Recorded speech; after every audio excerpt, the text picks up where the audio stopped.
Hi all, I hope you all are doing well, and in this video we'll be exploring Floyd-Warshall algorithm. So let me quickly tell you the flow of the video. So first of all, we will be learning about Floyd-Warshall algorithm from scratch, and after that we'll be exploring one example so that we can have better understanding of the algorithm.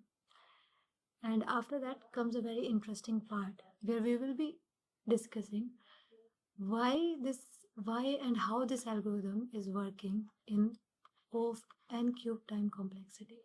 How is it even possible? So it's going to be very interesting. Let's get started. So the first question which arises is, what is Floyd-Warshall algorithm?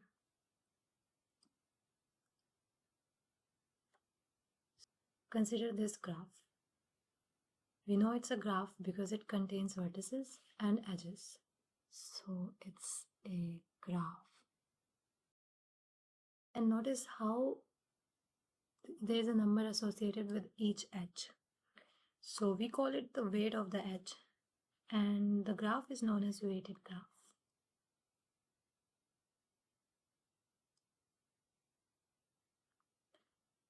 Okay, so now we have got a problem where we are assuming that these vertices are actually the places, and this is the path, and this is actually the distance between the two vertices. Now the problem is as follows, that I want to travel from vertex 1 to vertex 2, and I want to take the shortest path.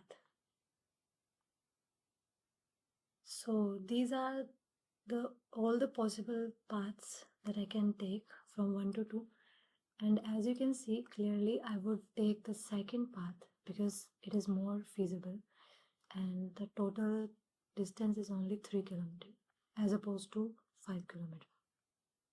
So what we have done actually is we have found the shortest path between two vertices, and it is 3. Now suppose I want to find the shortest path for all the pairs of the given graph. In such scenario, when I want to find all the shortest paths, we make use of Floyd-Warshall algorithm. Now that we know when we use Floyd-Warshall algorithm, is the right time to understand the algorithm. So for that, now I want you to consider this graph, and what we are doing is, again, I want to travel from 1 to 2 with the shortest path, and for that I'm going to run Floyd-Warshall algorithm, and what I find is what Floyd-Warshall algorithm does, it says let's take all of the rest vertices in the graph. Here in this case it is 3 and 4, and let's take each vertex one by one as the intermediate node between the two vertices. So let's take 3 as the intermediate node first. And now what it does is it compares the existing path between 1 and 2 with the newer path, that is this one. Okay. Yeah. So whichever path is shorter, we'll take that one. And as you can see here, the path between 1 and 2, current path is 4. And if we are taking this one, that means we have to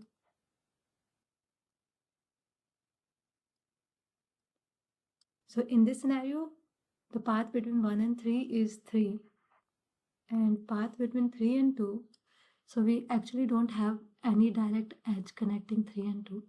In that case, we consider length as infinity.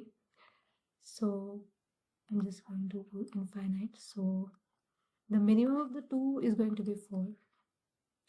So it will remain 4 only. Now I'll do the same thing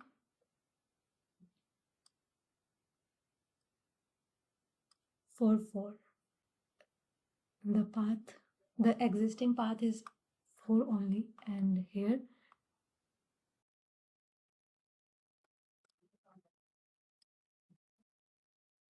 one to 4 it is 1, and 4 to 2 it is 1. So the new shorter path between 1 and 2 is going to be 2. So this is how we have found the shortest path between a pair of vertices. So this is actually how Floyd-Warshall algorithm works.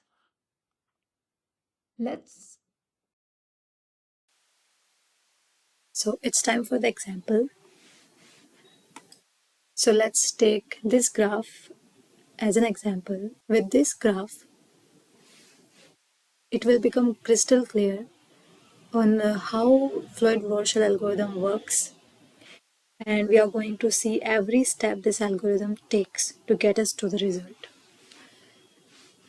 So once again, this is the algorithm, and as you can see, we have 3 loops.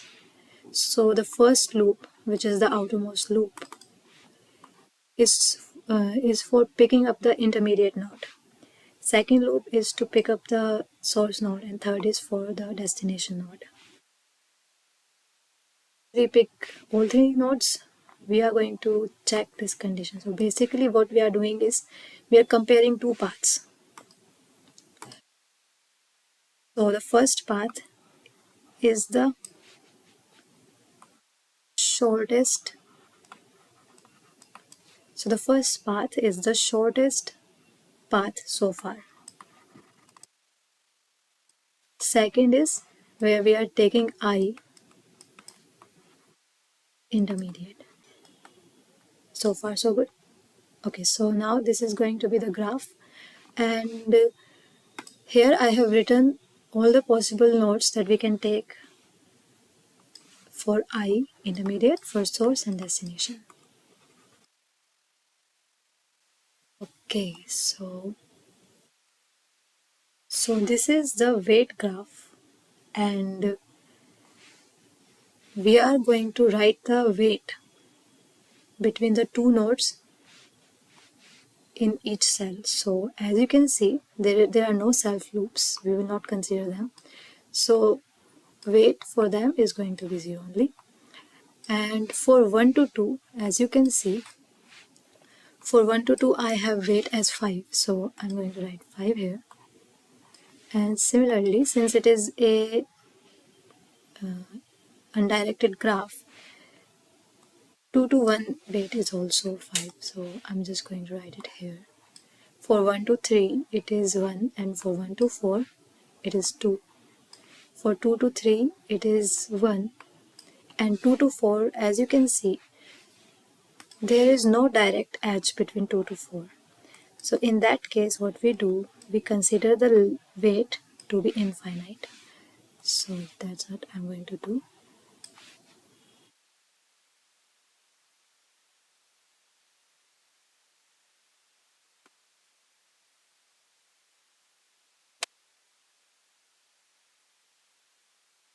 So this is the final matrix.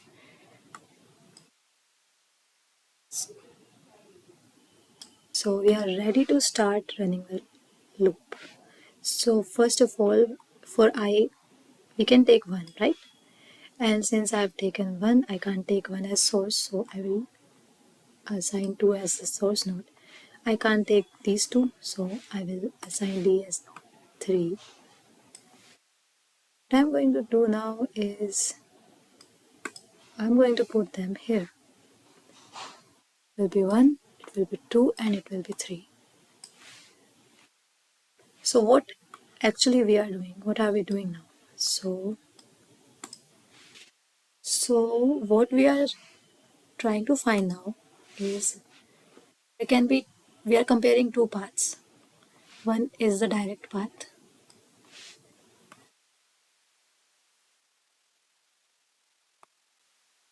Second is the path via 1. So this is what we are doing now. So let's quickly start. So here, as you can see, my source is 2, destination is 3. So I'm going to compare it with this.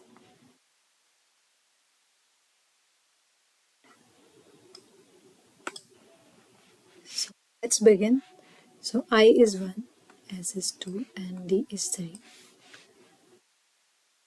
Here what I'm doing is I'm comparing 2 for 2 to 3, 2 paths, and to 1 and then 1 to 3. I'm going to look the value from the matrix. So for 2 to 3, the path is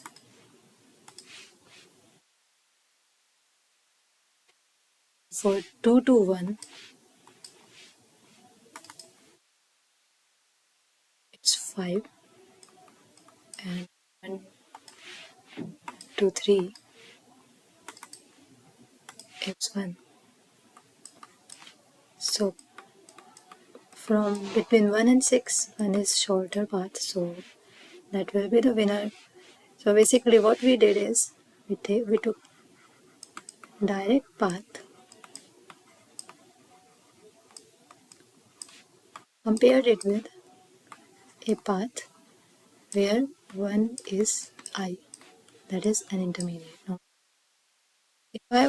if I am, let's visualize it. So for a while, forget about the entire graph. Just look at the sub problem, which is we have 2 and 3, and we want to take a path where 1 is the intermediate, and the other is we have 2 and 3 and we want to take the direct path. So for 2 to 3, the direct path has a weight as 1, and for 2 to 1, it is 5, and 1 to 3, it is 1. So clearly this is my winner, right? So what I'm going to do now is I'm just going to take a snap of it. And as you can see, we have just found a winner for our which cell? The cell where 2 to 3, for the cell 2 to 3. So I have created this matrix where we are going to store the winner path when we are comparing two paths where that is we already know direct path versus 1 as intermediate. So here I'm going to store the winner path for 2 to 3 cell. Okay, great. So we are done with one combination. Now it's time for the second combination. So the next obvious combination is going to be 1 to 4.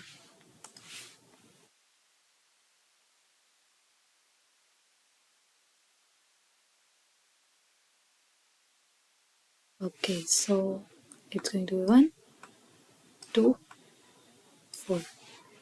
Same thing we are going to do for 2 to 4. We are going to compare it with 2 to 1 and 1 to 4. From the matrix 2 to 4, it is infinite,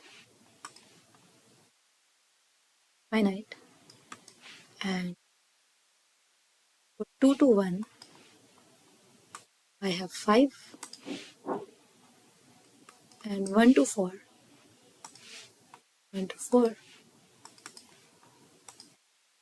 I have 2. So clearly the minimum of these two is 7. Let's visualize it. So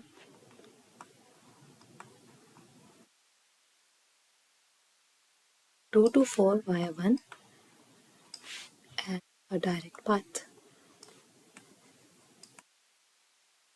So for 2 to 4, we don't have any direct path, so it is infinite. For 2 to 1, we have a path, direct path.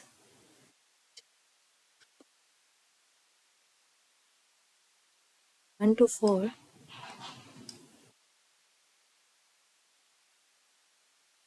and for 1 to 4, I have 2.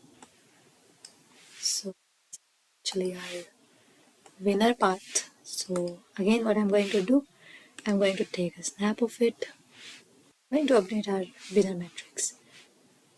So remember for which cell we did the computation?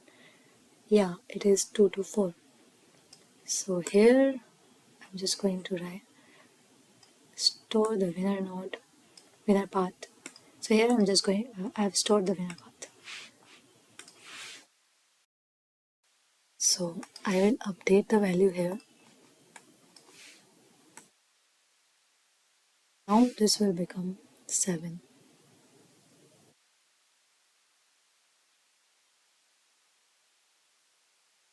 Okay, so now the next combination is going to be 3, and I can't take 1, it's already taken, so I'll take 2. So the next is going to be 1, 3 and 2.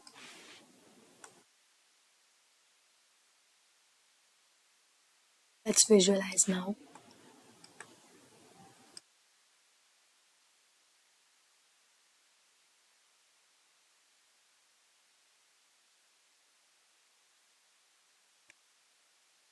Direct 3 to 2 I have weight as 1. For 3 to 1 I have weight as 1. And for 1 to 2 I have as 5. So clearly this one is the winner. So I will update my matrix.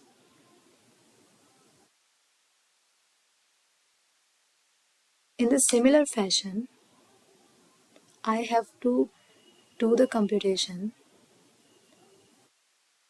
for I equal to 1. I have I will do rest of the computations, and I want you to take a pen and paper and try to solve it on your own while I will be displaying all the steps in a moment. So this is for 1, 3, 4,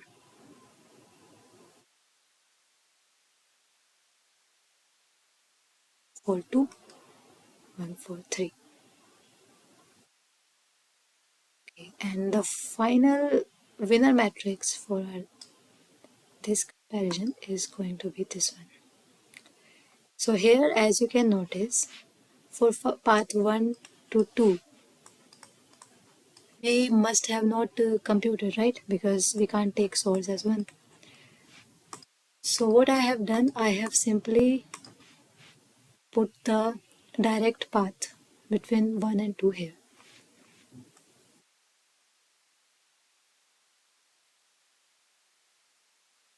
Now what we are going to do is, we are going to do the same thing where we are going to take I as 2, and second source is going to be 1 and destination is going to be 3. So now, as we will proceed with the example, I want you to understand one thing. Are we going to compare, like make the comparison now between direct path versus 2 as intermediate, or are we going to do it like this? Whatever result that we have found so far, the shorter path between direct and 1 as intermediate, and we are going to compare that winner result with 2 as intermediate. So yeah, actually that is what we are going to do. We are going to take the result that we have got previously, and we are going to compare that result with taking 2 as intermediate. So let's get started. 2, 1, 3. And I am comparing, what am I comparing? I'm comparing 1 to 3 and 1 to 3 via 2. So as you can see, I'm taking the result that I have calculated in the previous iteration where I was 1, and I'm taking the winner path here. So as you can see, for 1 to 3, my winner was this path. So I'm going to take that here and I'm going to compare it with the newer path. So as you can see, the winner is this one only. So as we have got our first winner, so what I'm going to do, I'm just going to update my winner matrix which is a newer version where I am comparing the previous winner, newer path, which is we are taking 2 as intermediate. We have calculated for the first. So now let's calculate for the next combination, which is going to be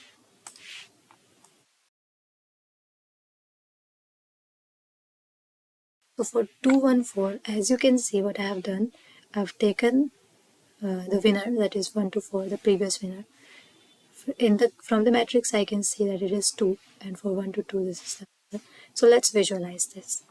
So first, let's take the previous winner. I can take directly from here.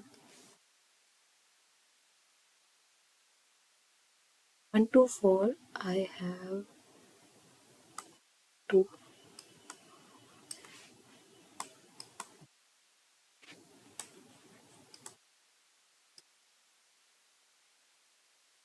So this one is interesting. So what I'm going to do is, first my intention is to go from 1 to 2 because I want to take 2 as intermediate.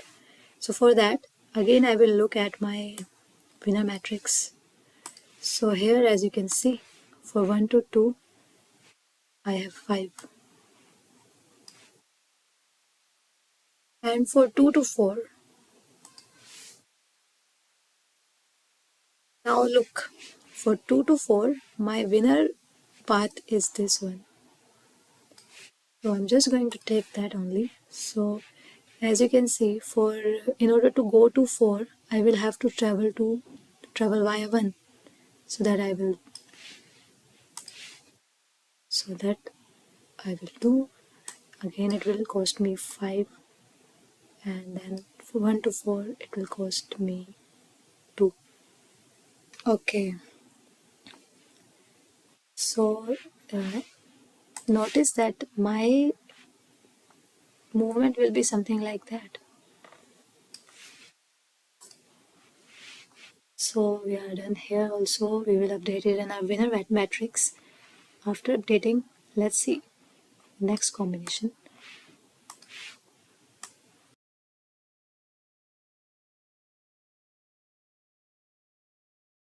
So next is going to be 2, 3, 1.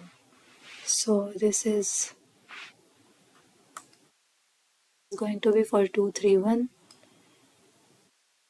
You have got the idea.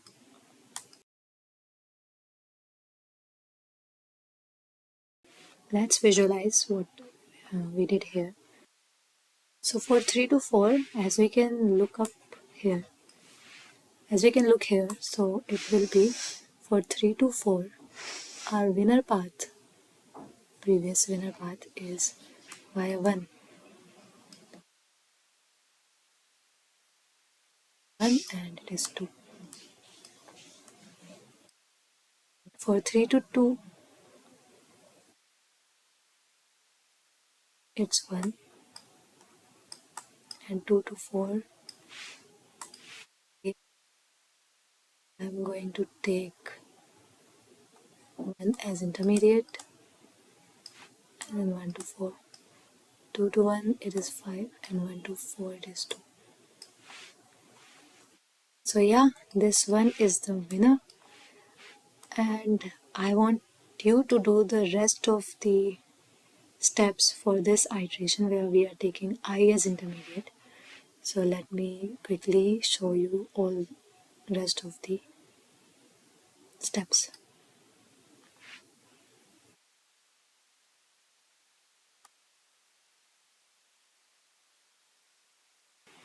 After doing all these steps, our final matrix is going to look like something like that.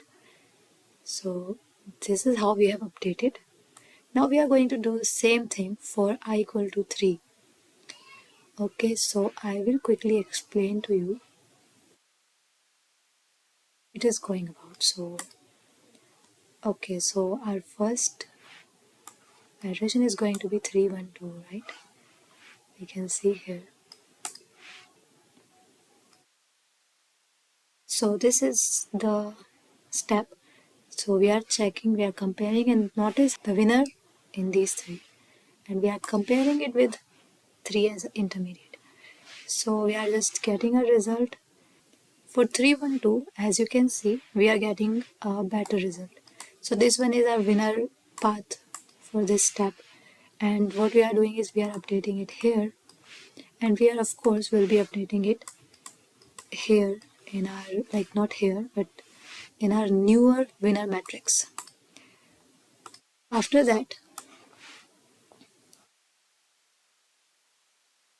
let's do for 314.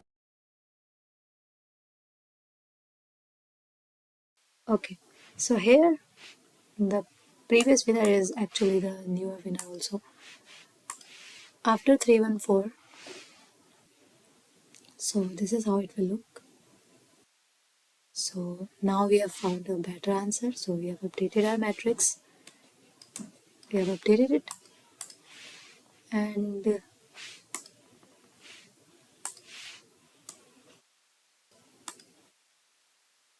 so here also we have found a better. So as you can see here, also we have found a better path. And I want you to look at it carefully and understand one thing, the power of this algorithm. So as I don't know, did you wonder one thing?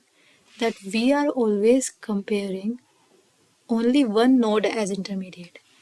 Did it so far occur to you that what if we have a path between node 1 and node 2, which is the shortest, but it contains more than one node? How will we consider that when we are only taking one intermediate node? So this is actually the particular step that is actually explaining that thing to us. So as you can see here, we have just found a better path. For which node? For source 2 to 4, which is this one. Previously we had 7 as the value here because we were going through 1, right? Because we have taken 1 as intermediate before. But now as you can see, what we are doing, we have found the even yet shorter path. And how is it going? It is going something like this. From 2 to 3, then 3 to 1, and then 1 to 4. Isn't it amazing that we are now, even when we are comparing only path while taking only one intermediate, we are able to find the shorter path where more than one intermediate nodes are present. And that is the beauty of this algorithm. So I think that is the most important step of this algorithm, and I wanted to explain this thing to you. So after this, so now what I will be doing is for intermediate as 3, I will be showing you rest of these steps. So after 3 2. Okay, so this is the 4 1, and after that,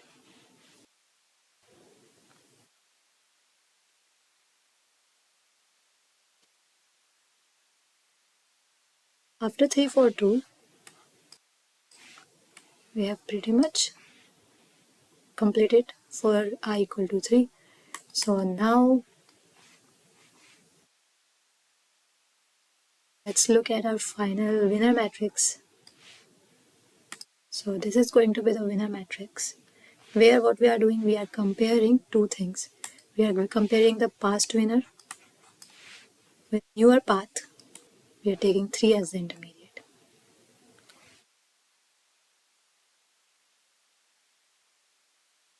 Now I will be quickly showing you all rest of the steps.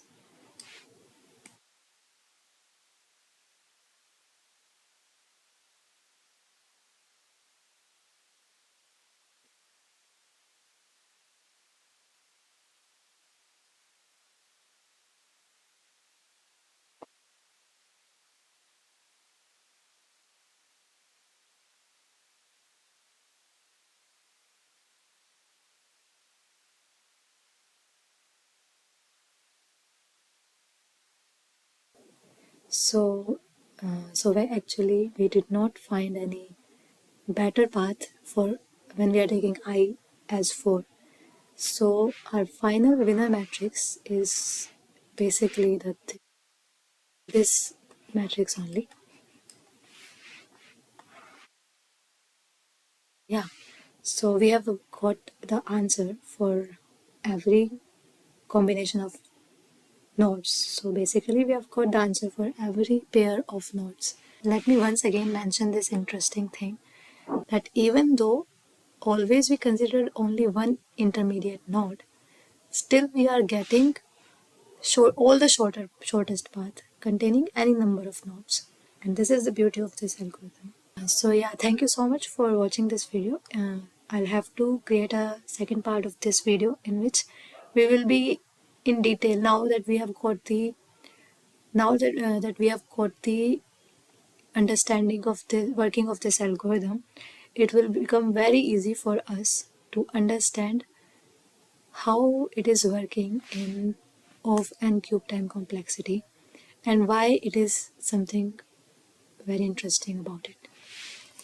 So yeah, thank you so much, and I hope you could learn something new from this video. Thank you.